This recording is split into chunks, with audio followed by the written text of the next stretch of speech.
Hi ನಮಸ್ತೆ ವೀಕ್ಷಕರೇ. ಇವತ್ತಿನ ಸ್ಪೆಷಲ್ ಏನು ಅಂತ ಹೇಳಿ ನೋಡ್ತಾ ಇದ್ದೀರಾ.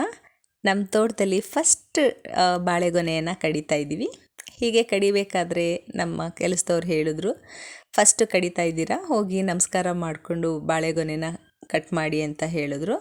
ಸೊ ನಮ್ಮ ಮನೆಯವರು ಬಾಳೆಗೊನೆಗೆ ನಮಸ್ಕಾರ ಮಾಡಿದ್ದು ನೆಕ್ಸ್ಟ್ ಟೈಮು ಒಂದು ಒಳ್ಳೆ ಬೆಳೆ ಬರಲಿ ಅಂತ ಹೇಳಿ ಚೆನ್ನಾಗಿ ಬೇಡಿಕೊಂಡು ಬಾಳೆಗೊನೆನ ಕಟ್ ಮಾಡಿದ್ರು.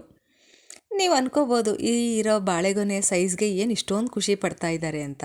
ಹೌದು, ಆ ಸೈಜ್ ನಮಗೆ ಮ್ಯಾಟರೇ ಅಲ್ಲ, ನಾವು ಕಷ್ಟಪಟ್ಟಿರೋದಕ್ಕೆ ಏನೋ ಒಂದು ಪ್ರತಿಫಲ ಬಂದಿದೆಯಲ್ಲ ಅಂತ ಹೇಳಿ ಖುಷಿ ಆಗ್ತಾ ಇದೆ.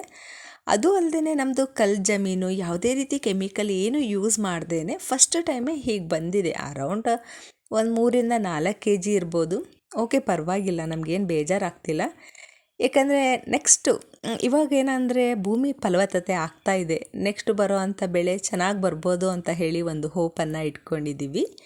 ಬಟ್ ಇದಾದ ನಂತರ ಇನ್ನೂ ಒಂದೆರಡು ಗೊನೆಯನ್ನು ನಾವು ಕಡಿದ್ವಿ.